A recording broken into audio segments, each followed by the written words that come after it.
Hello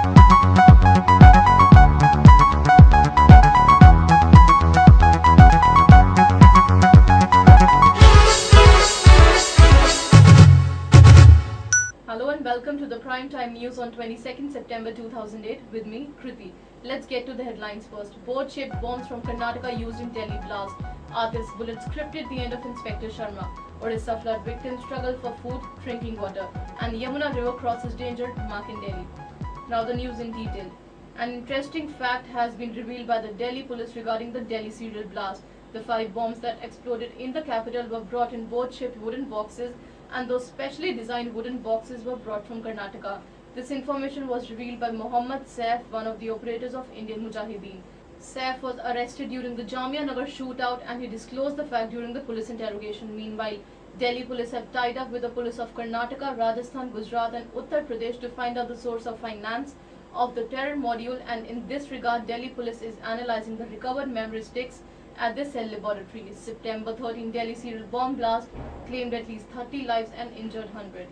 India lost one of its bravest officers, Inspector Mohan Chand Sharma, on Friday, but it remained a question that whose bullet killed the officer.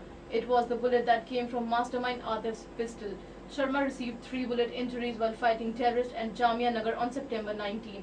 According to Karnal Singh, the Joint Commissioner of Police Special Cell, their motive was just to raid the hideout and no encounters. Inspector Mohan Chand, being the leader of one of the 2 teams, was attacked primarily.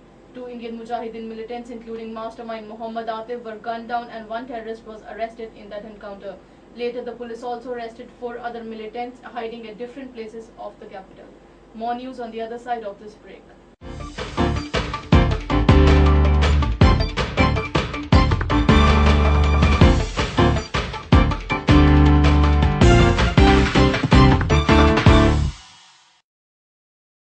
Welcome back. Thousands of flood victims in Orissa continue to struggle for food and drinking water today as the overflowing Mahanadi River and its tributaries kept 570,000 people marooned. The floods have killed 17 people and affected 3 million according to official figures. The survivors took shelter on river banks, high-rise buildings, schools and cyclone shelters as their houses and other belongings were destroyed by the flood waters. Triggered by heavy rain in Orissa and the upper catchment of the Mahanadi in Chhattisgarh last week, the floods have hit 17 of 30 districts in Odisha. The problem was compounded many-fold after a huge quantity of water entered the Hirakud reservoir, forcing the authorities to open some 40 of its 64 sluice gates. The release of water from the dam has caused devastation in the coastal districts of Cuttack, Puri, Jagat Singhpur and Kendrapada. Officials said that the problem may worsen in these districts in the next 2-3 days. Moving on, the water level in Yamuna River crossed the danger mark in the capital today morning. The authorities expect the level to rise further and have declared a high alert.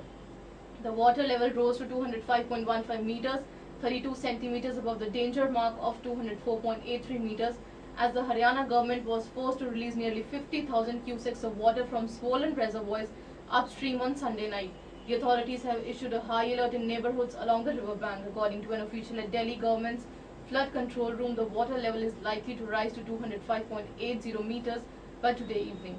Well, that's all for now, but do join us tomorrow for a breakfast show. Till then, take care and keep logging our website headlinesindia.com.